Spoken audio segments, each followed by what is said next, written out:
Doctor Amit Sen Gupta జనస్వాస్థ్య Abhiyan వ్యవస్థాపకులు, peoples health మూవ్మెంట్లో విశేషమైన కృషి చేసిన డాక్టర్ అమిత్ సేన్ గుప్తా గారి వర్ధంతి సందర్భంగా ఈ సెమినార్ని నిర్వహించుకోవడం జరుగుతుంది. 2018లో ఆయన ప్రమాదవశాత్తు డాక్టర్ అమిత్ సేన్ గుప్తా గారు చనిపోవడం జరిగింది. కానీ ఆయన ఇచ్చిన స్ఫూర్తి దేశవ్యాప్తంగా ప్రజారోగ్యం మీద పనిచేసే అనేక మంది కార్యకర్తలకి స్ఫూర్తినిస్తూనే ఉంది.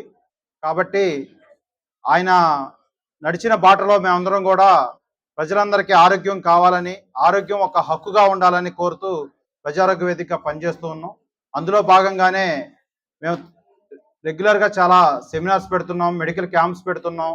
అదేవిధంగా ప్రభుత్వాన్ని దృష్టికి తీసుకెళ్లాల్సిన విషయాలు కూడా తీసుకెళ్తున్నాం. ఇంకా అనేక రకాలైన అవగాహన కార్యక్రమాలు కూడా ప్రజారోగ్య వేదికగా నిర్వహిస్తూ వస్తున్నాం. ఈరోజు డాక్టర్ అమిత్ సేన్ గుప్తా గారి స్మారక సెమినార్ని నిర్వహించుకోబోతున్నాం.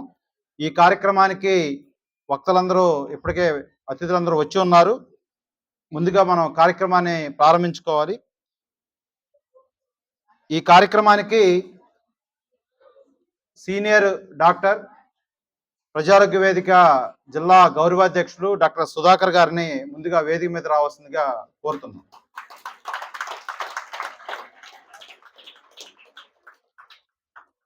ఈరోజు రెండు టాపిక్స్ మీద ఉంది. ఒకటి ఆంధ్రప్రదేశ్లో హెల్త్ కేర్ సిస్టమ్ ఎదుర్కొన్న సవాళ్లు పరిష్కారాలనే ఒక అంశము, రెండోది పెరుగుతున్న మానసిక సమస్యలు పరిష్కార మార్గాలు. ఈ రెండు అంశాల మీద కూడా ఈరోజు ఇక్కడ సెమినార్లో వివరించడం జరుగుతుంది. దీనికి సంబంధించి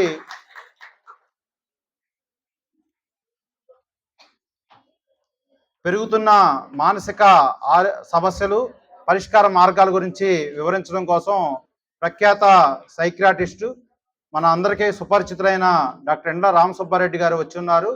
ఆయన అనేక పుస్తకాలు రచించారు. దాదాపు 40 సంవత్సరాల పైబడిన అనుభవం కలిగిన డాక్టర్. చాలా ఉన్నతమైన పదవులు కూడా ప్రభుత్వ పరంగా కావచ్చు, లేకపోతే సామాజికంగా అనేక కార్యకలాపాల్లో ఆయన పనిచేస్తూ వస్తున్నారు. ఆయన ఈరోజు మనకి సెమినార్కి రమ్మని ఆహ్వానించగానే ఆయన అంగీకరించి రావడం జరిగింది. ఆయన వేదిక మీద రావాల్సిందిగా అందరి తరఫున ఆహ్వానిస్తున్నాం.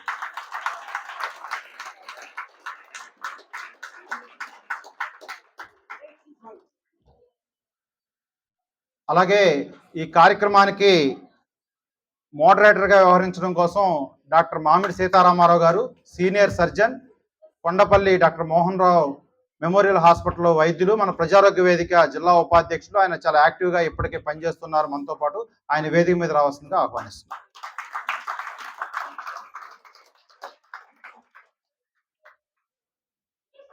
డాక్టర్ జి సురేంద్ర గారు, ప్రముఖ పీడియాట్రిషియన్. ఆయన కేవలం చిన్నపిల్లల వైద్యులే కాకుండా అనేక సామాజిక అంశాల మీద బహుముఖ ప్రజ్ఞాశాలిలాగా చాలా కార్యక్రమాలు కూడా ఆయన నిర్వహిస్తూ ఉన్నారు. ఆయన వేదిక మీద రావాల్సిందిగా అందరి తరపున సవినయంగా కోరుతున్నాం. సురేంద్ర గారు.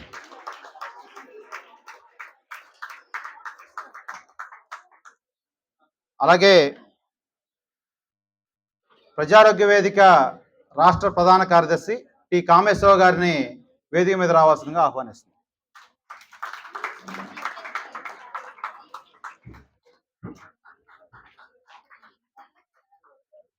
అలాగే మన సెమినార్కి డాక్టర్ ఏ పూర్ణానంద్ గారు, ప్రముఖ కార్డియాలజిస్టు, ఆయన కూడా రావాల్సి ఉంది. ఆయన ఒక కాసేపట్లో చేరుకుంటామని చెప్పారు. ఆయన రాగానే ఆయన కూడా వేదిక మీదకి ఆహ్వానించడం జరుగుతుంది. అలాగే డాక్టర్ ఎంవి రమణయ్య గారు, ప్రజారోగ్య వేదిక రాష్ట్ర అధ్యక్షులు, ఆయన రావాల్సి ఉంది. కానీ అనుకోని విధంగా కొంత అనివార్యమైన కారణాల వల్ల ఆయన నెల్లూరు నుంచి రాలేకపోయారు. ఆ టాపిక్ని కామేశ్వరరావు గారు, పూర్ణానంద్ గారు దాన్ని కవర్ చేయడం జరుగుతుంది. సురేంద్ర గారు కూడా దాన్ని కొంత స్ట్రెంగ్తెన్ చేస్తూ ఆయన మాట్లాడటం జరుగుతుంది. ముందుగా డాక్టర్ అమిత్ సేన్ గుప్తా గారి చిత్రపటానికి పూలమాల వేయడం ద్వారా ఆయన నివాళులర్పించి కార్యక్రమాన్ని ప్రారంభించుకుందామని. డాక్టర్ సుధాకర్ గారు, మిగిలిన అతిథులు అందరూ కూడా అమిత్ సేన్ గుప్తా గారి చిత్రపటానికి పూలమాల వేస్తుందిగా కోరుతున్నాం.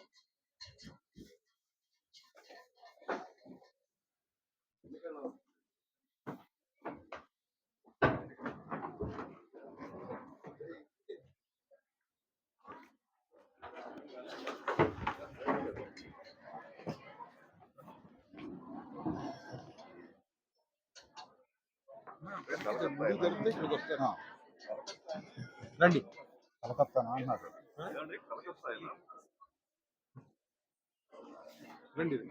రండి సార్ మీరు చూడండి. పడతారు వెంటనే ఉపన్యాసాలు ప్రారంభం.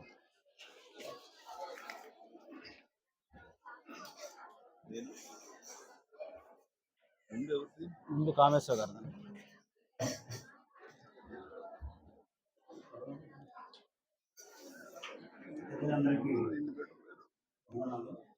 సారే అన్నారండి.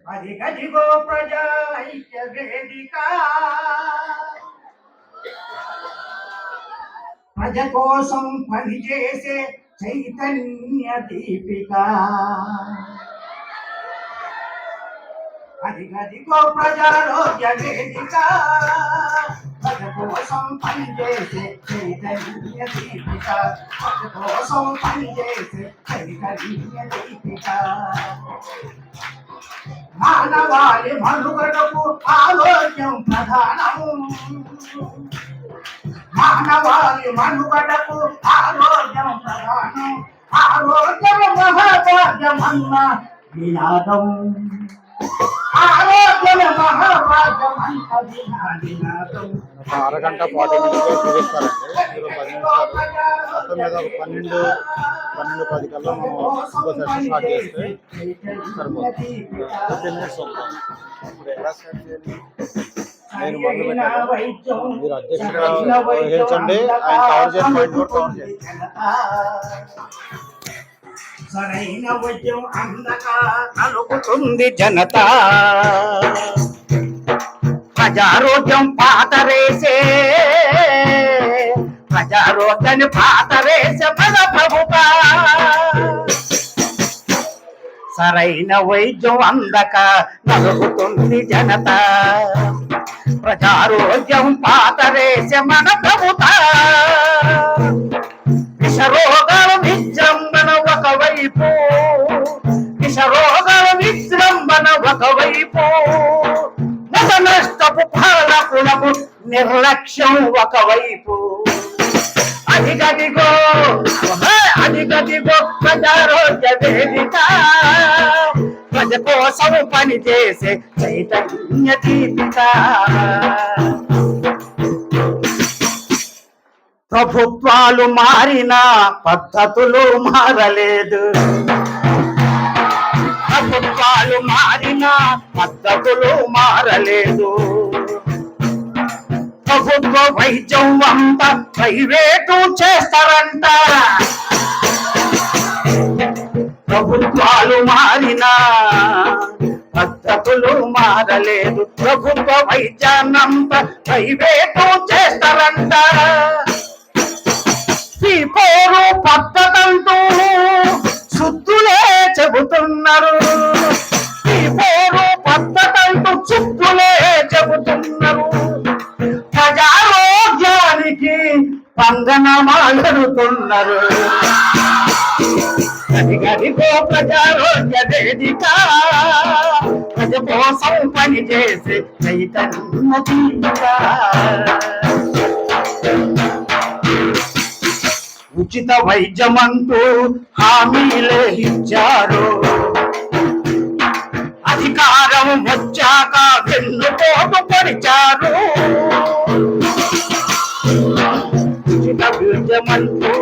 ఉచిత వైద్యమంటూ హామీలే ఇచ్చారు అధికారం వచ్చాక వెన్నుపోటు పరిచారు జిఎస్టి పేరు మీద పన్ను పోటు వేశారు జిఎస్టి పేరు మీద పన్ను పోటు వేశారు మందు మాకలేక జనం మందు మాకలేక జనం విలవిలలాడుతున్నారు మందుల ధరలన్నీ పెంచి ప్రజలను వంచారు అదిగదిగో ప్రజారోగ్య వేదిక ప్రజ కోసం పనిచేసే చైతన్య దీపిక వద్దు వద్దు మనకు వద్దు ప్రైవేటు వైద్యం వద్దు మనకు ప్రైవేటు వైద్యం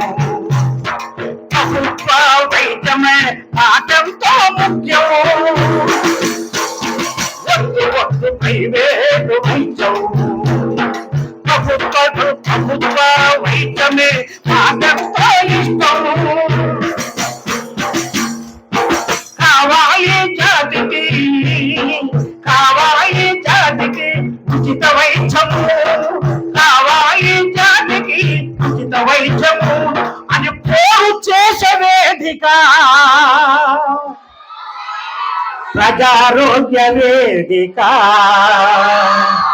పేరు దేశ వేదిక పేరు దేశ వేదిక ప్రజారోగ్య వేదిక అదిగదిగో అదిగదిగో ప్రజారోగ్య వేదిక ప్రజ కోసం పనిచేసి చైతన్య దీపిక మన ప్రజా వేదిక మన జాగృతి నింపే మన చైతన్య వేదిక అదిగదిగో ప్రజారోగ్య చైతన్యపు వేదిక.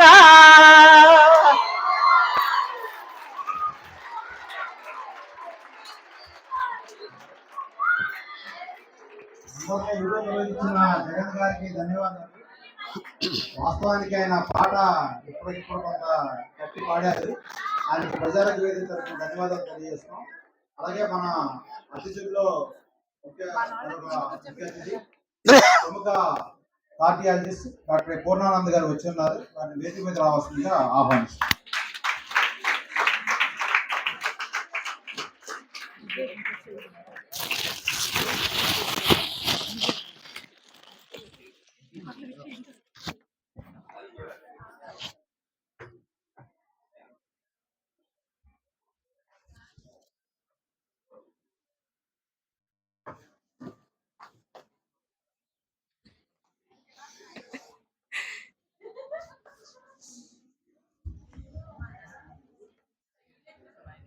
వేదికను అలంకరించిన మిత్రులు, వేదిక ముందున్న మిత్రులు, పిల్లలందరికీ నా నమస్కారం. నేను డాక్టర్ సుధాకర్, ప్రజా వైద్యశాలని ఇక్కడ 50 ఏళ్ళ నుంచి ప్రాక్టీస్ చేస్తున్నాను. నాకు ఇప్పుడు 77 ఏళ్ళు.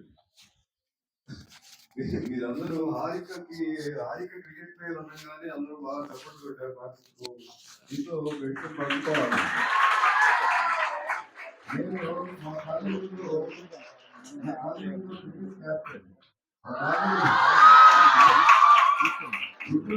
కాలేజీలో క్రికెట్ క్యాప్టెన్. అట్లాగే మా టీంలో ఒక మామూలుగా 12-15 మంది ఉంటారు కదా. వాళ్ళలో ఎవరెవరు ఎక్కడెక్కడ ఉన్నారో చెప్తాను వినండి. ఒక ఆయన మా లెగ్ బ్రేక్ బౌలర్, ప్రముఖ కార్డియాలజిస్టు డాక్టర్ సోమరాజు గారు. ఆయన ఎన్టీ రామారావు గారికి పర్సనల్ కార్డియాలజిస్ట్. తర్వాత ఇంకొక ఆయన మన ఇక్కడ మాంటిసోరి కోటేశ్వరమ్మ గారి అబ్బాయి, అతను మాకు మీడియం పేస్ బౌలరు, బ్యాట్స్మెన్. మాకంటే చాలా చిన్నాడు, 4 ఏళ్ళు 5 ఏళ్ళు మాకు జూనియర్. అయినా మేమంతా క్రికెట్ టీం కదా, అందరూ ఏరా అనుకునే పరిచయం అనమాట, ఫ్రెండ్స్. అతను గ్యాస్ట్రో ఎంట్రాలజీలో ఎండి చేసి ఆల్ ఇండియా ఇన్స్టిట్యూట్లో, తర్వాత టాటా మెమోరియల్లో కొన్ని రోజులు పనిచేసి మేయో క్లినిక్, అమెరికాలో మేయో క్లినిక్ అంటే చాలా పెద్ద హాస్పిటల్ అనమాట. అక్కడ ప్యాంక్రియాస్ డివిజన్కి హెడ్. ఆయన కింద 200 మంది గ్యాస్ట్రోఎంట్రాలజిస్టులు పనిచేస్తారు. ఆయన వరల్డ్ ప్యాంక్రియాస్ అసోసియేషన్కి మొన్నే ప్రెసిడెంట్గా అయ్యాడు. ఇంకొక ఆయన మా వికెట్ కీపరు కాసు ప్రసాద్ రెడ్డి గారు. ఆయన ఏంటంటే మ్యాగ్జివిజన్ అని మీరు అందరూ వినే ఉంటారు. మ్యాగ్జివిజన్ స్టార్ట్ చేసింది ఆయనే. కాసు ప్రసాద్ రెడ్డి మాకు వికెట్ కీపర్. అట్లాగే అమెరికా వెళ్ళారు చాలా మంది. వాళ్ళలో ఒక ఆయన వాస్కులర్ సర్జన్. అట్లా రకరకాల అన్ని ఫీల్డ్స్లో. ఎందుకంటే ఇదంతా నేను ఎందుకు చెప్తున్నానంటే, స్పోర్ట్స్ అనేది చాలా ఉపయోగం. మన మెంటల్ హెల్త్కి, మన ఫిజికల్ హెల్త్కి, రెండింటికి ఉపయోగం. నాకు ఇప్పటికి 2 సార్లు హార్ట్ అటాక్ వచ్చింది, 2 సార్లు స్టెంట్ పెట్టారు. అయినా నేను ప్రతిరోజు పొద్దున్నే 7:15 కల్లా రైల్వే ఆఫీసర్స్కి వెళ్ళి 1.5 సేపు షటిల్ ఆడతాను. షటిల్ నేను యాక్టివ్గా ఆడకపోవచ్చు, బట్ ఆడుతున్నాను, రెగ్యులర్గా ఆడుతున్నాను.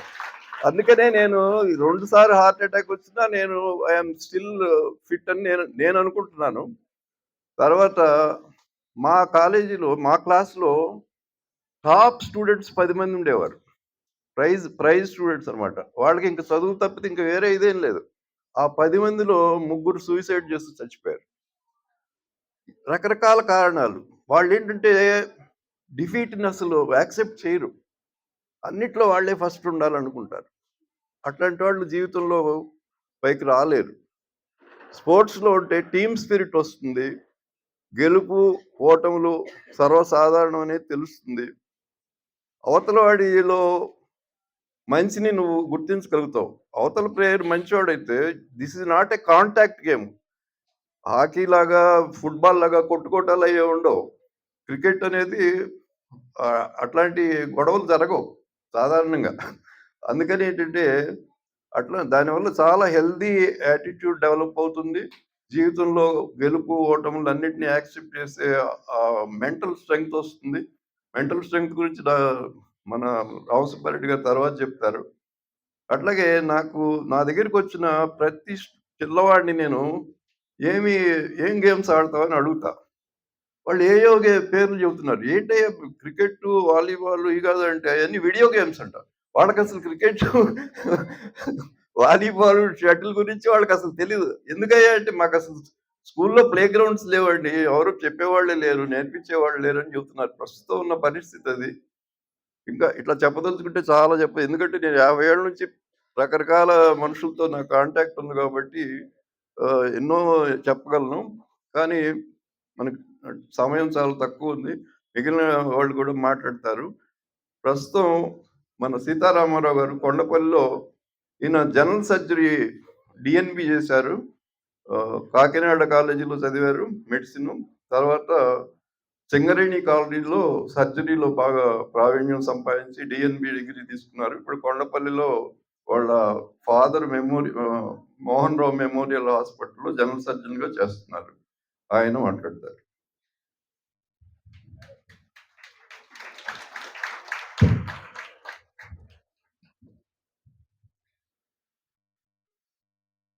వేదిక మీద ఉన్న పెద్దలకి, సభలో ఉన్న పెద్దలందరికీ నమస్కారం. పిల్లలందరూ good morning.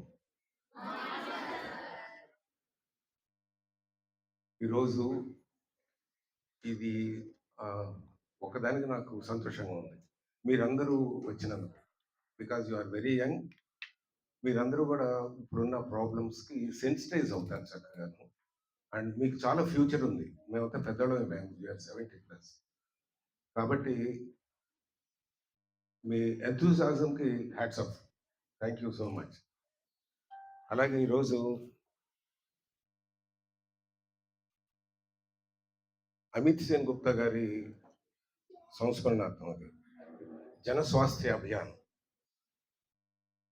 Peoples health movement అని ఇంటర్నేషనల్గా స్టార్ట్ అయింది. అది కూడా వరల్డ్ హెల్త్ అసెంబ్లీ అనే ఢాకాలో జరిగినప్పుడు పీపుల్స్ హెల్త్ మూవ్మెంట్ అని స్టార్ట్ చేశారు. వరల్డ్ హెల్త్ ఆర్గనైజేషన్కి ఆల్టర్నేటివ్గా ఈ ప్రజా ఆరోగ్య సమస్యల మీద సజెషన్స్ ఇవ్వడానికి ఫామ్ అయింది. ఆ people health movement Indian branch జన స్వాస్థ్య అభియాన్. దీన్ని అమిత్ సేన్ గుప్తా గారు స్టార్ట్ చేశారు. Is a doctor. ఆయన మౌలానా ఆజాద్ మెడికల్ కాలేజీలో చేశారు. So through out the country ఆయనే స్టార్ట్ చేశారు బ్రాంచెస్. ఈ ప్రజారోగ్య వేదిక కొండపల్లి బ్రాంచ్. ఆయన ఎక్కువగా ఈ పేటెంట్స్ మీద, అట్లాగే ఫ్రీ మెడిసిన్స్ వచ్చేట్టు, అలాగే డ్రగ్స్ క్వాలిటీ కంట్రోల్, పేదవాళ్ళకి ఫ్రీగా డ్రగ్స్ అవైలబిలిటీ, అలాగే మెనీ పిఐఎల్స్ అంటే ఈ పబ్లిక్ ఇంట్రెస్ట్ లిటిగేషన్స్ తోటి చాలా ఫైట్ చేశారు.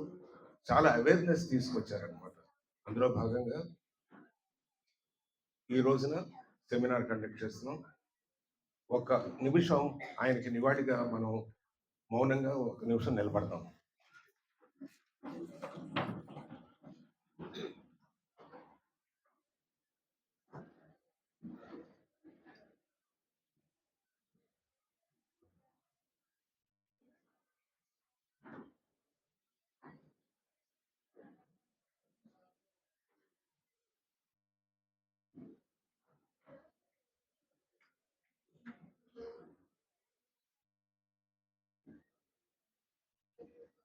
Thank you.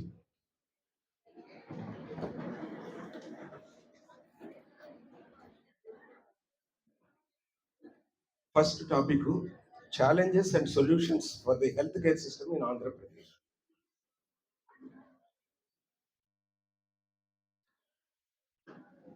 మనం అందరూ గుర్తుపెట్టుకోవాల్సింది, మనం మనిషిగా మానవ జాతి మనం పరాన్న బుక్కులం. ఎందుకని? ప్రతిదీ మనం ప్రకృతి మీద ఆధారపడ్డాం. అది గుర్తుపెట్టుకోవాలి. ప్రకృతి సరిగా లేకపోతే మనిషి మనుగడే ఉండదు. కనపడుతుంది కదా ఇప్పుడు ఈ వాతావరణ మార్పులు ఇవన్నీను. ఎండలు ఎక్కువ అవడం, వర్షాలు ఎక్కువ అవడం, అకాల వర్షాలు రావడం, వరదలు, ఇవన్నీ తుఫాన్లు, ఇవన్నీ కూడా క్లైమేట్ చేంజ్ అన్నమాట. సో మన ఆరోగ్యం మన ఒక్కళ్ళ మీదే కాకుండా మన చుట్టూ ఉన్న సొసైటీ మీద, మనం పాటించే సంస్కృతి మీద, అలాగే ప్రపంచవ్యాప్తంగా జరుగుతున్న వాతావరణ మార్పుల మీద, అన్నిటి మీద, అన్నీ కలిపి మన మీద ఎఫెక్ట్ ఉంటాయి. మన వంతు బాధ్యతగా మనం కొంత నిర్వర్తించాల్సి ఉంటుంది. మన లైఫ్ స్టైల్ సరిగా తెచ్చుకోవాలి. అలాగే మన అలవాట్లు బాగుండాలి.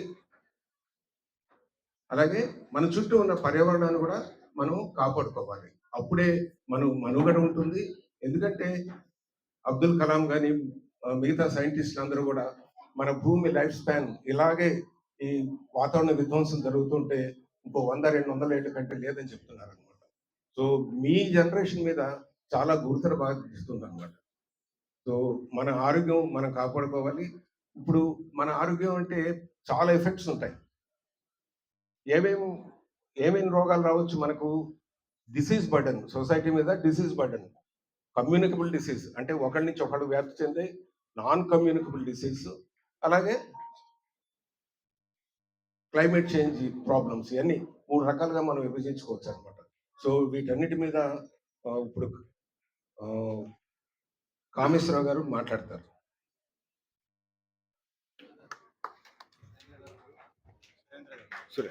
హలో, సారీ, డాక్టర్ సురేంద్ర గారు మాట్లాడతారు.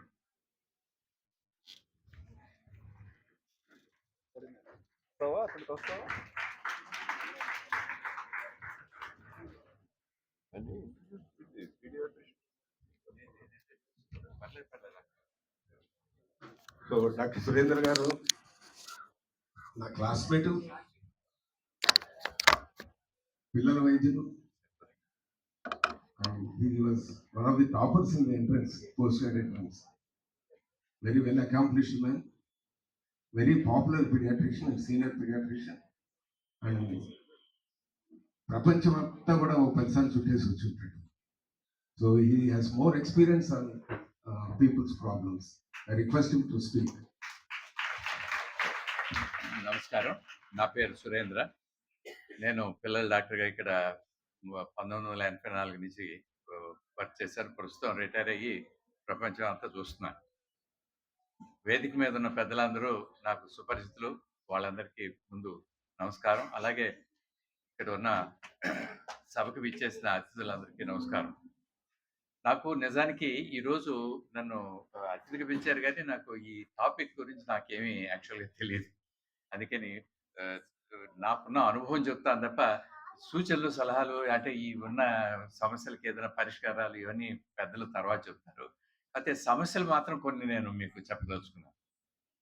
నాకు ఇప్పుడు ఇది ఈ రోజున్న పరిస్థితులు ఎట్లా ఉన్నా, నేను 1984లో నాకు సంఘటన మాత్రం ఇప్పటికీ జ్ఞాపకం ఉందన్నమాట. ఒక ఆయన, మా బంధువు ఒక ఆయన, నేను ప్రాక్టీస్ పెట్టినప్పుడు ఏం చేస్తారు, అందరూ వచ్చినప్పుడు పలకరించడానికి వస్తుంటారు కదా, ఒక ఆయన అట్లాగే వచ్చాడనమాట. ఏం బాబు ఏంటి ప్రాక్టీస్ పెట్టావు, బాగుందా, అది ఇది అని. నేను ఎప్పుడు డాక్టర్ దగ్గరికి వెళ్ళలేదయ్యా, నాకు ఎప్పుడు జబ్బులు రావు, నాది ఉక్కుబాడి అన్నాడు. ఇలా చూపించి నాకు గుర్తు కూడా ఉంది ఆ సీను. అదేంటి సార్ ఎప్పుడు మీరు ఎందుకని వెళ్ళలేదు? ఆయన లారీ ఓనర్ అనమాట, చాలా లారీలు ఉన్నాయి ఆయనకి. నేను అడిగాను, సార్ మీరు లారీలు ఇన్ని ఉన్నాయి కదా, మరి లారీలు సర్వీసింగ్ చేయించుకొని తిప్పుతా ఉన్నారు అనుకోండి, అది ఎన్నాడు పని చేస్తుందని. సరే అన్నట్టుగానే ఒక 2-3 నెలల తర్వాత ఆయనకి వచ్చిన స్ట్రోక్ వచ్చింది. అందుకని మన శరీరం కూడా ఒక మిషన్ లాంటిదే. దానికి కూడా అప్పుడు రెగ్యులర్ సర్వీసింగ్ చేయించాలి, అప్పుడప్పుడు టెస్టులు చేయించుకోవాలి. కాకపోతే ఈ రోజున్న సమస్య ఏంటంటే, డాక్టర్ దగ్గరికి వెళ్ళాలంటే అందరూ భయపడతారు. వెళ్తే వీళ్ళు ఏం చెప్తారో, అనవసరంగా పరీక్షలు చేస్తారేమో, లేనిపోయిన ఏమన్నా వైద్యం, ఆపరేషన్లు ఇట్లాంటివన్నీ చేస్తారని ఇప్పుడు డబ్బులు లేని వాళ్ళు డాక్టర్ దగ్గరికి వెళ్ళలేకపోతున్నారు. డబ్బులు ఉన్నవాళ్ళు కూడా భయపడి వెళ్ళట్లేదు. అందుకని వెరస ఏంటంటే ఇప్పుడు అటు మామూలు మధ్యతరగతి ప్రజలకి, పేద ప్రజలకి, ఉన్నత ప్రజలకి ఎవరికీ కూడా సరైన వైద్యం అందట్లేదు. అందరూ కూడా ఈ హాస్పిటల్‌కి వెళ్లి కావాల్సిన పరీక్షలయి చేయించుకోవడానికి, మందు చేయించడం మనసులో ఒక భయం.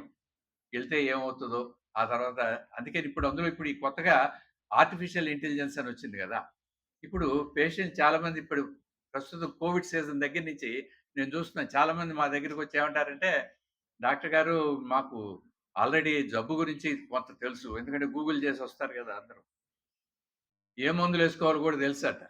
అంటే మరి ఎందుకొచ్చావయ్యా మా దగ్గరికంటే, అంటే సార్ ఇది వేడి నీళ్ళతో ఏసుకోవాలా? చన్నీళ్ళతో ఏసుకోవాలా? తెలియలేదనేవాడు.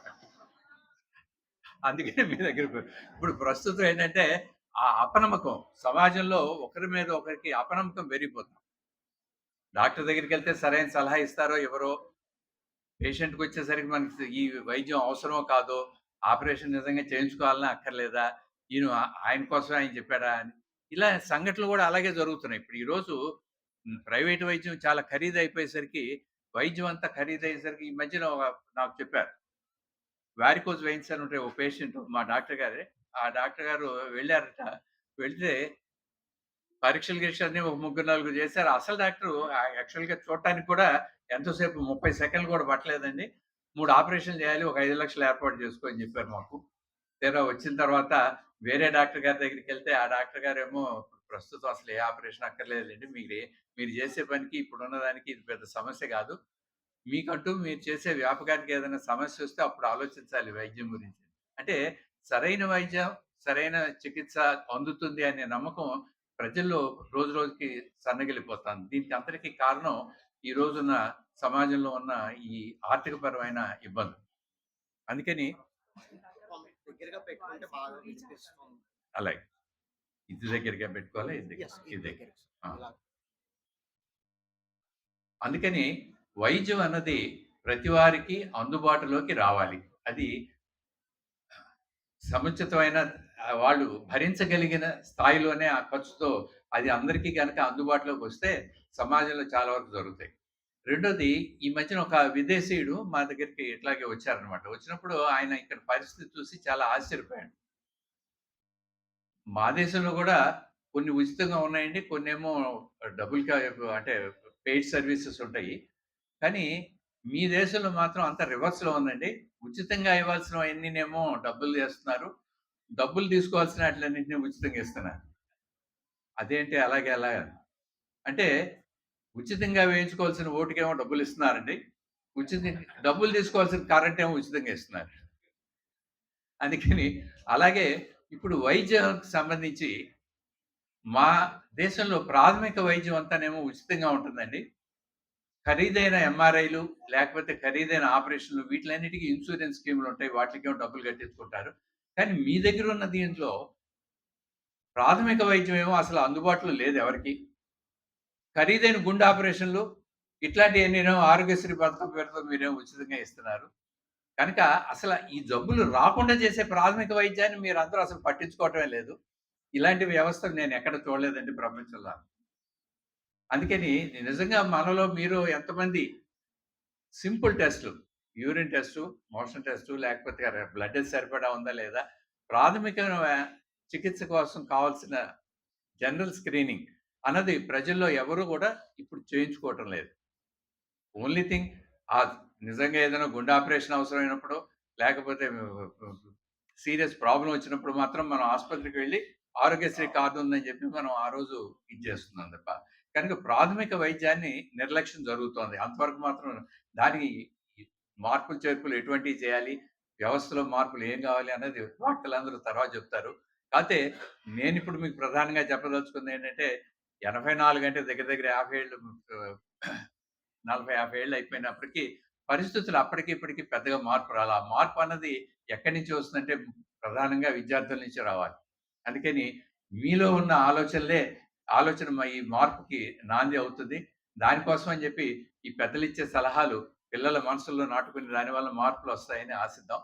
మార్పనేది ఎప్పటికప్పటికి వస్తుందని ఆశించే వాళ్ళలో నేను గూడా ఒకడిని. కనుక అటువంటి దానికి నాకు ఈ అవకాశం ఇచ్చినందుకు మీ అందరికీ కృతజ్ఞతలు. Thank you.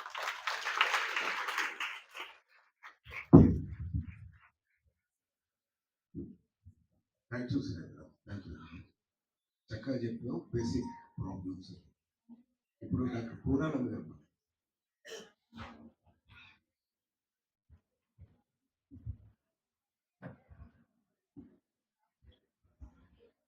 వేదిక మీద ఉన్న పెద్దలకి, వాళ్ళకంటే కొంచెం చిన్నవాడిని నేను,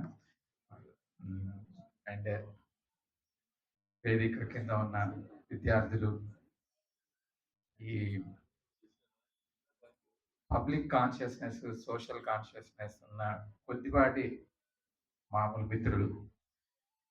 ఇప్పుడు సుధాకర్ గారు చెప్పారు ఏంటంటే పిల్లల్లో క్రీడా స్ఫూర్తి పోయింది అని చెప్పేసి. క్రీడా స్ఫూర్తి ఉండటానికి అవకాశం లేదు, గ్రౌండ్స్ లేవు, ఫెసిలిటీస్ లేవు, అసలు ఫోకస్ లేదని. అట్లానే మేము అబ్జర్వ్ చేసిన దాంట్లో ఏంటంటే మాకు ఇప్పటికి ఉన్న మార్పు ఏంటంటే పిల్లల్లో సామాజిక స్పృహ అనేది పోయింది. ఇదివరకు ప్రతి వాళ్ళు అంటే కాలేజ్లో కానీ స్కూల్లో కానీ వేరే వాడు మన పక్కన ఉన్నవాడు ఎలా ఉన్నాడు, ఏంటి, వాడు బాగున్నాడా లేదా, వాడికి ఏదైనా అవసరం ఉందా, మన ఏదైనా ఒక పెన్సిల్ కావచ్చు, ఒక ఎరేజర్ కావచ్చు, ఒక రూపాయి కావచ్చు, ఏదున్నా కూడా వీళ్ళంతా మనవాళ్ళు, మన మొత్తం మన క్లాస్ అంటే మనం మొత్తం ఒకటి, మనందరం మనుషులము, మనందరికీ సమస్యలు ఉంటాయి, సమస్యల గురించి ఒకవేళ అడగాల్సి వస్తే అడగాలి, పోరాడాల్సి వస్తే పోరాడాలి అని ఒక సామాజిక స్పృహ ఉండేది. ఇప్పుడు పిల్లలందరినీ ఎలా చేసేస్తున్నారంటే బాగా చదివే వాళ్ళందరినీ తీసుకెళ్ళి ఒక దగ్గర పెట్టేస్తున్నారు, బాగా చదివిన వాళ్ళందరినీ తీసుకెళ్ళి ఒక దగ్గర పడేస్తున్నారు. ఈ బాగా చదివేవాళ్ళు బాగా చదివిన వాళ్ళ మధ్యన ఎంత డిస్టెన్స్ ఉంటుందంటే ఇప్పుడు మనకు సమాజంలో రిచ్ పూర్ డివైడ్ ఎంత ఉందో అట్లా ఉంది. చదువు అనేది ఒక ర్యాంకుల కోసము, డబ్బుల కోసము అనే ఒక కాన్సెప్ట్ తప్ప అది ప్రజలకు ఉపయోగపడాలి, అది ఒక సామాజిక స్పృహ ఉండాలి, ఒక పద్ధతి ఉండాలి అనే కాన్సెప్ట్ లేకుండా అయిపోయింది. సో దీంతో ఏంటంటే ఇంకా ఇంకా సమాజంలో ఎక్కువ డివిజన్ వస్తుంది. అట్లానే ఈ వైద్యంలో కూడా అంతే డిఫరెన్సెస్ వస్తాయి. ఒక పూర్ పీపుల్కి ఇచ్చే వైద్యంలో అకౌంటబిలిటీ లేకుండా ఏదో ఒక వైద్యం, పేరుకు వైద్యం ఇచ్చామంటే దాన్ని. రిచ్ పీపుల్కి చేసే వైద్యంలో అవసరం లేకపోయినా చేయగలిగినన్ని పరీక్షలు చేసి వాటికి వాళ్ళని సాటిస్ఫై చేయడానికి కానీ లేకపోతే కార్పొరేట్ దాంట్లో వాళ్ళకున్న ఫైనాన్షియల్ ఈక్వేషన్స్ని కానీ చేయడానికి జరుగుతుంది. రెండు విధాల నష్టమే జరుగుతుంది. వీళ్ళకి పూర్ పీపుల్కి ఇవ్వాల్సిన వైద్యంలో క్వాలిటీ ఉండట్లేదు, రిచ్ పీపుల్కి ఇచ్చే దాంట్లో క్వాంటిటీ ఎక్కువ ఉండి ఓవర్ అయ్యి ఒక్కోసారి ఇబ్బందులు కూడా వచ్చే ప్రమాదం. ఇది ఎందుకు అంటే మనకి సోషల్ కాన్షియస్నెస్ లేకపోవటము, అందరి మనుషులు ఒకటే అనే ఒక ఆలోచన లేకపోవడము, ఈ మనిషిని ఒకలా ట్రీట్ చేయడం, ఆ మనిషిని ఒకలా ట్రీట్ చేయడం అనేది చాలా కామన్ అయిపోయింది. డబ్బులు ఉన్న వాళ్ళని ఒకలాగా, డబ్బులు లేని వాళ్ళు ఒకలాగా చూడటం. ఇప్పుడు మనకి గవర్నమెంట్ హాస్పిటల్ వైద్యం ఉన్నప్పుడు ఎవరు ఏంటో అనేది తెలియపోయింది. లైన్లో వచ్చిన వాడు ప్రతి వాళ్ళని ఒకటేలాగా చూసేవాళ్ళు. ఇప్పుడు ఈ టెస్టులు చేయించుకుంటావా అనేవాడు ఒక రకం, చేయించుకోలేనంటే ఆరోగ్యశ్రీ అంటే మళ్ళీ ఆయన అక్కడికి తోసేయటం, ఇలా జరుగుతుంది. సో దీని ద్వారా ఆ వైద్యం ఉన్న ఫెసిలిటీస్కి మనం ఇచ్చే పేషెంట్లకి మధ్యన చాలా ఈ కమ్యూనికేషన్ కానీ మిస్కమ్యూనికేషన్ కానీ ఎక్కువైపోయింది. దాంతో వైద్యం పనిచేయట్లేదని డాక్టర్లు ఇట్లాంటి వాళ్ళని, లేకపోతే డాక్టర్లు లాభం కోసమే పనిచేస్తున్నారని, ఏదైనా ఒక ప్రాబ్లం వచ్చిన తర్వాత, ఏదైనా ఇబ్బంది అయిన తర్వాత ఇది డబ్బుల కోసం వీళ్ళు ఇలా చేయడం వల్ల ఇలా అని చాలా పేషెంట్కి డాక్టర్కి మధ్య దూరం చాలా పెరిగింది. ఈ హెల్త్ ఇన్ఫ్రాస్ట్రక్చర్లో ఇప్పుడు నమ్మకం అనే ప్రాబ్లం అన్నది అసలు లేనే లేదు. ఇదివరకు మేము పేషెంట్లకు వైద్యం చేస్తే మంచి ఉద్దేశంతో చేస్తున్నాము, మంచి అయినా చెడైనా వాళ్ళు తీసుకుంటారనే ఉద్దేశంతో చేస్తున్నాం. ఇప్పుడు వైద్యం చేయడంలో ఫస్ట్ డాక్టర్ బాగుంటాడా లేదా అనేది ఫస్ట్ ఇంపార్టెంట్, పేషెంట్ బాగుంటాడా లేదనేది ఇంపార్టెంట్ కాదు. అసలు మన స్కిన్ మీదకి ఏం వస్తుంది, మనకెంత కాలుతుంది, మనకి ఎంత ఇది అవుతుంది, ఈ పేషెంట్ని ట్రీట్ చేయడం వల్ల వీడికి ఏదైనా ప్రాబ్లం అయితే మనకెంత నష్టం వస్తుంది అనేది చూసుకోవడమే డాక్టర్ల ముఖ్య బాధ్యత. ఎందుకంటే మెడిసిన్లో చదివినప్పుడు పేషెంట్లను సేవ్ చేయాలనేది ఒక కాన్సెప్ట్.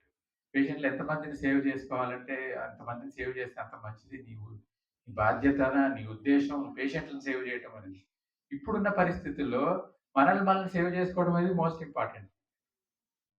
ఇటు కార్పొరేట్లో ఉంటేనేమో నువ్వు డబ్బులు సంపాదించడానికి నువ్వు ఇంత పని చేసి నీ మీద ఇంత డబ్బులు వస్తేనే నీకు జీతం ఇస్తా ఉంటారు.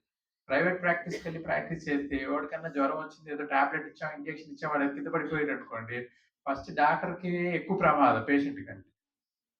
ఇలాంటి వ్యవస్థలో పనిచేస్తున్నాం మనం. మన దాంట్లో ఎలా ఉంటారు అంటే ఇప్పుడు మేము ఒక వైద్యం ఇలా ఉంది, ఇలా చేయాలి అని ఒక పద్ధతి చెప్తాం. పక్కనే ఇంకొకరు చదువుకున్నవాడు ఆర్ఎంపీ చెప్పి ఇది కాదయ్యా ఇట్లా కాదు ఈ మందు వేసుకో అని చెప్పాడు అనుకోండి మెడికల్ షాప్ పోతాను కానీ మనం చెప్పిన దానికి గంట సేపు కౌన్సిలింగ్కి వాడు ఒక్క నిమిషం చెప్పిన దానికి ఒక్క నిమిషంలో తీసి పక్కన పడేస్తారు. ఎందుకంటే వాళ్ళు ఏంటంటే డాక్టర్ ఫీజు తీసుకొని ఇవన్నీ చెప్తున్నాడు కాబట్టి తనకు లాభం ఉంది. మెడికల్ షాప్ వాడికి పక్కన వాడికి అసలు ఏం లాభం, వాడికి ఏమీ లాభం లేదు కదా మనకు మంచి సలహా ఇవ్వటంలో. అందుకే వాడు చెప్పిందే నమ్ముతాం. సో వాడికి రెస్పాన్సిబిలిటీ కూడా లేదు కదా వాడికి. ఇంక డబ్బులు లేదు, ఫ్రీ అడ్వైస్ ఇస్తున్నాడు కానీ వాడికి రెస్పాన్సిబిలిటీ లేదు, అకౌంటబిలిటీ లేదు. సో ఆ కాన్సెప్ట్ అనేది మనం ఇంత కూడా ఇంకా మార్చాలి. ఎంతసేపు ప్రైస్ కాన్షియస్, ఏది ఫ్రీగా వస్తే అది బెటర్, ఏది ఫ్రీగా వస్తే అది మనం తీసుకుందాం అనే కాన్సెప్టే కానీ ఏది క్వాలిటీ ఉందో ఏది మంచిదో అది మన ఆరోగ్యానికి మంచిదో ఏ పర్సన్ కరెక్ట్ అనేది మనం అసలు ఆ జడ్జిమెంట్ అనేది చెయ్యదు. ఎంతసేపు ఏది ఫ్రీగా వచ్చేసిందా, తక్కువలో అయిపోయిందా, ఏం చేయాలి. మనం డాక్టర్ని ఎప్పుడు చూస్ చేసుకోవాలి అంటే మనకి రోగం రాకముందు చూస్ చేసుకోవాలి. మనం ఫస్ట్ ఏంటి ఎమర్జెన్సీగా ఒక ప్రాబ్లం వస్తుంది, ఫస్ట్ ఏదో డాక్టర్ దగ్గరికి వెళ్ళిపోతాం. చూసిన తర్వాత డాక్టర్ ఏదో చెప్తారు, అది చెప్పింది వీళ్ళకి యాక్సెప్ట్ కాదు, అది కరెక్టే కావచ్చు కానీ అది యాక్సెప్టబుల్ కాదు. దెన్ అప్పుడు ఇంటి పక్కన వాళ్ళు అడుగుతారు ఏ డాక్టర్ అని అంటే మా ఇంటి పక్కన ఒక డాక్టర్ ఉన్నారంటే ఆయన బాగా చేస్తారని. సో మళ్ళీ ఫైల్ అని తీసుకొని ఆయన దగ్గరికి ఇదివరకు సెకండ్ ఒపీనియన్కి ఒక వారం రోజుల తర్వాత, 10 రోజుల తర్వాత, నెల రోజుల తర్వాత వచ్చేవాడు. ఇప్పుడు డేట్లు చూస్తే పొద్దున్న 10 గంటలకి అక్కడ ఫస్ట్ ఒపీనియన్ ఉంటుంది, మధ్యాహ్నం 2 గంటలకి సెకండ్ ఒపీనియన్కి వచ్చేస్తున్నారు. ఇంత దరిద్రమైన సమాజంలో మనం ప్రాక్టీస్ చేస్తున్నామంటే సిగ్గుపడుతున్నాం. అంటే ఒక డాక్టర్ దగ్గరికి వెళ్ళి పేషెంట్ చూపించుకొని అన్ని మందులు రాసి పరీక్షలు చేసి అంత చేసిన దాన్ని ఒక గంటలోనే ఇంకో సెకండ్ ఒపీనియన్ అంటే ఏంటి అసలు, మనం ఎక్కడ బతుకుతున్నాం అంటే అసలు డాక్టర్గా ప్రాక్టీస్ చేయడంలో అసలు ఏమన్నా వర్తుందా అని కనపడుతుంది. అంటే నమ్మకం లేకపోవడం, ఏదో ఒక దగ్గరికి వెళ్ళటం, లేదా ఇంకొకటి ఇక్కడ ప్యాకేజ్ పెట్టారండి అని అందరూ అక్కడికి వెళ్ళిపోవడం, వాళ్ళు అక్కడ టెస్ట్ చేయించుకోవడం, వాళ్ళు ఏదో చెప్పడం, మళ్ళీ ప్యాకేజ్ కాదని మళ్ళీ ఇంకో కన్సల్టేషన్ కట్టి మళ్ళీ ఇంకో డాక్టర్. అసలు ఒక హెల్త్ గురించి ఒక అవగాహన కానీ, ఒక జ్ఞానం కానీ, అదొక పద్ధతిని కానీ, దాంట్లో లాయల్టీ అనేది, ట్రస్ట్ అనేది అసలు చూపించట్లేదు పేషెంట్. సో ఒక పేషెంట్ అక్కడి నుంచి నిమిషాల్లో మళ్ళీ మన దగ్గరికి వచ్చాడంటే వీడి క్యారెక్టర్ ఏంటి అనేది మనకు అర్థమైపోతుంది. వీడికి అసలు ఒక పద్ధతి లేదు, వీడికి ఇది లేదు, ఊరికి అలా చెప్పారు కాబట్టి వీళ్ళు మళ్ళీ ఇంకో మనం చెప్పామనుకోండి, మనం చెప్పిన తప్పకపోతే ఇంకోటి. సో ఇటువంటి టైంలో మనం డాక్టర్స్ టైం అంతా వేస్ట్ అయిపోతుంది. నేను రోజు 10-15 మంది సెకండ్ ఒపీనియన్లు చూస్తాను. అది వాళ్ళకి ఉపయోగం లేదు, నాకు ఉపయోగం. వాళ్ళన్నీ తెచ్చిన రిపోర్ట్లు వాళ్ళు చెప్పినవి మళ్ళీ నేనేం చెప్తానని తెలుసుకోవడానికి కోసం వచ్చేవాడు చాలా. ఎంత మెడికల్ ఫెసిలిటీస్ లేక చచ్చిపోతుంటే మనం ఈ సెకండ్ ఒపీనియన్లు పనికిరాని వాళ్ళు చెప్పింది మళ్ళీ చెప్పడం. ఇప్పుడు ఇట్లానే వేడి నీళ్ళు తాగాల, చల్లనీళ్ళు తాగాల, నాకు చెప్పలేదని మళ్ళీ ఇంకో డాక్టర్ దగ్గర కన్సల్టేషన్ రావటం, ఇట్లాంటి పరిస్థితులు ఎక్కువ అవుతుంది. సో మన ఈ హెల్త్ సిస్టంలో అన్ఈక్విటబుల్ డిస్ట్రిబ్యూషన్, దాంతో అసలు ఎవరికి ఏది అందాలో, ఎవరు ఏది తీసుకుంటున్నారో ఒకసారి మనం ఇంత చేసి మందులు రాసిస్తాం, ఒక నెల వాడే కూడుకుంటాడు. బ్లడ్ ప్రెషర్ మందులు ఒక నెల వాడేసారు, నెల తర్వాత రమ్మన్నారు కదా సార్, నాకు కుదరలేదు సార్, పెళ్లికి వెళ్ళాను సార్, అక్కడి నుంచి అక్కడికి ఎక్కడికి వెళ్ళాను, ఈ నెల రోజులు వాడేసి బ్లడ్ ప్రెషర్ మందులు, షుగర్ మందులు ఆపేసి 6 నెలల తర్వాత వస్తాడు. సో వీడికి మన ఈ నెల వైద్యం దండగా ఈ 6 నెలలు వైద్యం చేయకపోవడం వల్ల వచ్చే సమస్యలు మన పరిస్థితి. మనకి కొద్ది రోజుల తర్వాత, ఇంకొక 10-15 ఇయర్స్ తర్వాత మన రోడ్డు మీద వెళ్ళే ప్రతి పేషెంట్ డయాబెటిక్, ప్రతి పేషెంట్ బ్లడ్ ప్రెషర్ పేషెంట్, ప్రతి 3వ పేషెంట్ హార్ట్ అటాక్ పేషెంట్, ప్రతి 5వ పేషెంట్ క్యాన్సర్ పేషెంట్ అయినా కూడా మనం ఆశ్చర్యపడాల్సిన పని లేదు. అంత డిజీజ్ బర్డెన్, అంత సోషల్ అసలు హెల్త్ కాన్షియస్ లేని సమాజంలో బతుకు. సో మరి దీన్ని ఎవరు ఎట్లా బాగు చేస్తారు, ఇంతమంది పాపులేషన్ ఎవరు యాక్టివేట్ చేయగలుగుతారు, ఈ ప్రభుత్వం చేయగలుగుతుందా, ఇట్లాంటి ప్రజా ఆరోగ్య వేదికలు చేయగలుగుతారా, డాక్టర్లు చేయగలుగుతారా, డాక్టర్లు గవర్న్ చేసి ఐఎంఏ చేయగలుగుతుందా, లేకపోతే అందరినీ కంట్రోల్ చేసి ఎన్ఎంసీ చేయగలుగుతుందా అనేది అసలు అర్థం కాకుండా ప్రజా ఆరోగ్యం మీద ఎవ్వరికీ శ్రద్ధ లేదు. అది మాత్రం మనకు తెలుస్తుంది. ఏంటంటే ఆరోగ్యం అనేది గవర్నమెంట్ బాధ్యత, లేకపోతే కాన్స్టిట్యూషనల్ వైజ్గా అది ప్రభుత్వం బాధ్యత అని మనకు అదైతే రాయటం మాత్రం రాశారు కానీ అసలు ఫస్ట్ థింగ్ ఇండివిజువల్కి బాధ్యత లేదు హెల్త్. మనం రాత్రిపూట 2:30కి మనం అక్కడ ఫుడ్ సర్వ్ చేస్తున్నారంటే మనం ఇక్కడ 11 గంటల దాకా నిద్రపోకుండా ఉండి 2 గంటలకు వెళ్ళి బిర్యానీ తినేసి వచ్చి పడుకునే వాళ్ళకి అసలు ఆరోగ్యం బాగుంటుందని ఎలా చెప్పగలుగుతాం మనం? వాడి హెల్త్ మీద వాడికే రక్షణ. అట్లాంటోడికి మనం వైద్యం చేసి బతికిచ్చామనుకోండి, వాడు మళ్ళీ 15, 20 రోజుల తర్వాత ఈ రోజు మళ్ళీ వెళ్ళి మళ్ళీ అక్కడే బిర్యానీ తింటుంటాడు. మద్యం అది ఒక ఆదాయం సోర్స్‌గా మన గవర్నమెంట్ చూస్తున్నంత కాలం మద్యపాన నిషేధం అనేది అసలు పాసిబులే కాదు. దాంతో వచ్చే సమస్యలకి పరిష్కారమే లేదు అసలు. కల్తీ వైద్యం అని మద్యం అని కొన్నిసార్లు, చౌక వైద్యం, నాణ్యమైన మద్యం అని కొన్నిసార్లు. సమాజంలో ఏ హెల్త్ కాన్షియస్నెస్ గురించి ఎంత పోరాడితే ఎంతవరకు జరుగుతుంది. తాగటము, సిగరెట్ తాగటం అనేది ఒక పద్ధతి, అదొక ఫ్యాషన్, అదొక ట్రెండ్ అని యూత్లో హీరోలు వీళ్ళందరూ ప్రమోట్ చేస్తుంటే మన యూత్ మేము ఎంత చేసుకోని చెప్తున్నాం అనిపిస్తుంది. అనిపించి సగం మంది బయటికి వెళ్ళిపోతారు. అదే అల్లు అర్జున్ ఎవరు ఇంకెవరో వచ్చి చేస్తే వాళ్ళ గురించి మీద పడిపోయి చూస్తాం. వీళ్ళు మనకి ఐకాన్స్, వీళ్ళు మనకి సెలబ్రిటీస్. వాళ్ళు ప్రమోట్ చేసేవి పాన్ పరాగులు, గుట్కాలు, ఇటువంటి సమాజంలో మన హెల్త్ కాన్షియస్నెస్ అనేది, హెల్త్ అనేది ఎలా జరుగుతుంది, ఎక్కడి నుంచి జరుగుతుంది, ఎవరు జరుపుతారు, అసలు ఇంతమందిని ఎవరు ఇన్ఫ్లుయెన్స్ చేయగలుగుతారు, అసలు ప్రజలకి ఇండివిజువల్స్కి వాళ్ళకి హెల్త్ కాన్షియస్ ఉన్నదా, ఉంటే వాళ్ళు ఎంతవరకు దాన్ని పాటిస్తున్నారు, ప్రభుత్వం ఎంతవరకు చేయగలుగుతుంది, మన ఆర్గనైజేషన్స్ ఎంతవరకు యాక్టివేట్ చేయగలుగుతాయి. ప్రజా ఆరోగ్య వేదికకి ప్రజల్ని తీసుకురావడానికి విజయప్రకాష్ చాలా కష్టపడాల్సి వస్తుంది. ఎప్పుడో ఉన్న 10 మంది తప్ప ఇంకొక 10 మంది రావడానికి అసలు మన ప్రజా ఆరోగ్యం మీదే శ్రద్ధ లేదు, అసలు ఎవరికి శ్రద్ధ లేదు. ఈ 10 మంది తప్ప ఇంకెవరు రారు ఎప్పటికీ. పిల్లల్ని వీళ్ళందరినీ ఇప్పుడు మనం పొలిటికల్ మీటింగ్లకి ప్రజలు పట్టుకొచ్చినట్టు పాపం విజయప్రకాష్ స్టూడెంట్స్ని వీళ్ళందరినీ ఏదో తీసుకొచ్చి వాళ్ళకి భోజనం పెట్టి టిఫిన్ పెట్టి ఇట్లాంటి ప్రయత్నాలు చేస్తాం. ప్రజా ఆరోగ్యం మీద ఇంత ఇంట్రెస్ట్ ఉన్న సమాజంలో మనం ప్రజా ఆరోగ్యం గురించి ఆలోచించి కానీ, ఆచరించి కానీ, ఎడ్యుకేట్ చేసి కానీ, మేము పబ్లిక్ ఎడ్యుకేషన్ ప్రోగ్రామ్ పెడతామంటే ఒక్కరూ రాదు. దానికి మనం ఎంతో కష్టపడి డబ్బులు ఇచ్చి అవి చేసి ఇవి చేసి అవి పెట్టి భోజనాలు పెట్టి వాళ్ళు పెట్టి విలేకరులు అందరికీ శాల్వాలు కప్పి అవన్నీ చేస్తే 10 మంది 20 మంది వస్తారు. ఏంటి అది ప్రజా ఆరోగ్యం గురించి. అదే ఫ్రీ క్యాంప్ పెట్టండి, ఫ్రీగా ఈసీజీ తీస్తాం, ఫ్రీగా ఈకో చేస్తాము, ఫ్రీగా మందులు ఇస్తామంటే పొలంలో జనాలు వచ్చేస్తారు. ఏంటంటే ఆల్రెడీ తీసుకొని ఉంటారు వాళ్ళు, మళ్ళీ ఇంకోసారి ఫ్రీగా తీసుకుందామని. ఇది మన అవేర్నెస్, ఇది మన కాన్షియస్నెస్.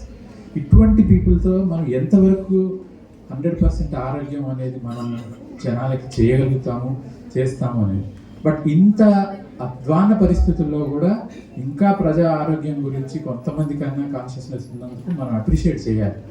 ఇంకా దాని గురించి ఏదో ఒక మనం ఇది ఇట్లానే ఉంటుంది. సురేంద్రరావు అంటాడు చేంజ్ అనేది ఎప్పుడో వస్తుందని ఆశతో 70 సంవత్సరాల తర్వాత కూడా ఇంకా చేంజ్ వస్తుంది, 70 సంవత్సరాల్లో రాని చేంజ్ కూడా ఇంకా 71లో వస్తుంది అనుకొని ఆశపడి ఇంకా కూడా మనకి అందరికీ ఇటువంటి ఆలోచనలు కలిగించి మనందరినీ ఒక దగ్గరికి చేర్చి మన ఆలోచనలన్నింటినీ అందరి ముందు తీసుకొచ్చే మనుషులు ఉన్నందుకు మనం నిజంగా సమాజంలో మనం గర్వపడాలి.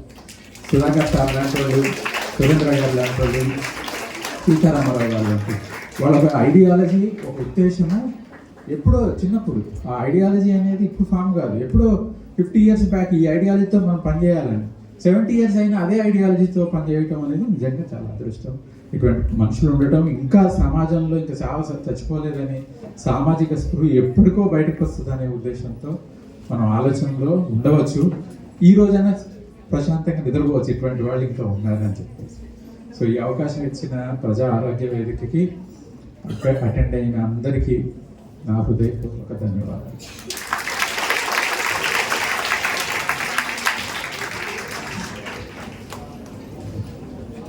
Thank you sir. Doctor Purnananda గారు, ఆయనతో పరిచయం మీ ఇద్దరం ఒకేసారి ప్రాక్టీస్లో వచ్చాం. దాదాపు 30 ఏళ్ళు పరిచయం ఉంది. ఉస్మానియాలో చేసి వచ్చారు. నిష్ణాతులైన cardiologist and honest man. So ఆయన చాలా వైరుధ్యాన్ని మాట్లాడారు. ప్రాక్టీస్లో మా అందరికీ అదే ఎక్స్పీరియన్స్. ఎందుకంటే లోకల్గా అందుబాటులో ఉంటారని ఒక అన్క్వాలిఫైడ్ డాక్టర్ దగ్గర ముందర చూపించేసుకుంటారు. వాళ్ళు ఏం చేస్తారు, ఒక ఫీవర్ వస్తే ఒక యాంటీబయాటిక్ ట్యాబ్లెట్, ఒక స్టెరాయిడ్, ఒక పారాసెటమాల్, అట్లా మొత్తం చౌచవ్ అనమాట, చాట్ మసాలా లాగా పెట్టేస్తారు. 2 days వాడేసి తగ్గలేదని మన దగ్గరికి వస్తారు. ఇట్లా దీని ప్రాబ్లం ఎక్కడ వస్తుందంటే రెసిస్టెంట్ స్ట్రెయిన్స్, ఏ మందులకు లొంగని క్రిములు తయారవుతున్నాయి రేపు మేజర్ ప్రాబ్లం మనందరికీ కూడాను మందులకు లోనని క్రిములు అనమాట, రెసిస్టెంట్ బ్యాక్టీరియా. అట్లాగే ఇప్పుడు టీబీ ముక్త భారత్ అని మొదలుపెట్టారు 25 లోపల 2000 ఈ సంవత్సరం లోపల టీబీ ఫ్రీ చేద్దాం ఇండియా అని మొదలుపెట్టారు. కానీ అందులో మెయిన్ ప్రాబ్లం ఎండిఆర్ టీబీ, అంటే మల్టీ డ్రగ్ రెసిస్టెంట్ టీబీ అనమాట. ఎందుకంటే ఇర్రెగ్యులర్ ట్రీట్మెంట్, పూర్ కాంప్లయన్స్. ఇంకొకటి గుర్తుపెట్టుకోండి, ఈ కమ్యూనికబుల్ డిసీజ్ అన్నీ కూడాను పూర్ పీపుల్లో ఎక్కువ ఉంటాయి because of the economic condition. వాళ్ళు మొదట్లో సరిగా, ఎందుకంటే ఒక 6 to 9 months ఆ కోర్సెస్ ఉంటాయి, దాని తగ్గట్టు రెగ్యులర్గా వాడుకోవాలి, మిస్ కాకుండా. ఆ కాంప్లియన్స్ అనేది ఉండదు, ఎందుకంటే because they are poor, they cannot afford అన్నమాట. సో అదొకటి. ఒకసారి గవర్నమెంట్ సెక్టర్లో కూడా కొన్ని మెడిసిన్స్ దొరుకుతాయి, కొన్ని మెడిసిన్స్ దొరకవు, వాళ్ళు చెప్పరు. ఇట్లా ఇర్రెగ్యులర్ ట్రీట్మెంట్ అవ్వడం, ఇలా అన్ని డిసీజెస్లో కూడాను రెసిస్టెంట్ ఎక్కువ అవుతుంది. నా పర్సనల్ ఎక్స్పీరియన్స్ 10 days బ్యాక్ నాకు అప్పర్ రెస్పిరేటరీ ఇన్ఫెక్షన్ వచ్చింది. రొటీన్ యాంటీబయాటిక్ వాడితే తగ్గల, I had to go very higher antibiotic, అప్పుడు ఏం తగ్గలేదు. మొన్నే నాకు కాస్త కాఫ్ తగ్గింది. సో ఇవన్నీ కూడా ఎవ్రీబడి మన అందరికీ కూడా అనుభవంలోకి వస్తున్నాయి. ఎందుకంటే ఎక్కడ కూడా కంట్రోల్ లేదు, రెగ్యులేషన్ లేదు. డ్రగ్స్ కూడా ఒక కంపెనీ కంట్రోల్ క్వాలిటీ మ్యానుఫ్యాక్చర్ చేస్తూ ఇంకో కంపెనీ చేయదు, అన్ని మార్కెట్లోకి వచ్చేస్తాయి. So it's a big messy situation, కరెక్ట్గా చెప్పాలంటే ఇట్స్ ఎ బిగ్ మెస్ అనమాట. కాబట్టి మీరు జాగ్రత్తగా చూస్ చేసుకుని డాక్టర్ దగ్గరికి వెళ్ళి ఆ డాక్టర్ అడ్వైస్ ఫాలో కండి, డాక్టర్ నమ్మాలి. రిక్వెస్ట్ ఫర్ పేషెంట్, డాక్టర్ మీద నమ్మకం ఉండాలి, నమ్మకం ఉంచి మీరు వైద్యం తీసుకోవాల్సి ఉంటుంది. Thank you sir. డాక్టర్ పూర్ణ ఇప్పుడు కామేశ్వరరావు గారు రాష్ట్ర ఈ ప్రజారోగ్య సెక్రటరీ గారు మాట్లాడతారు.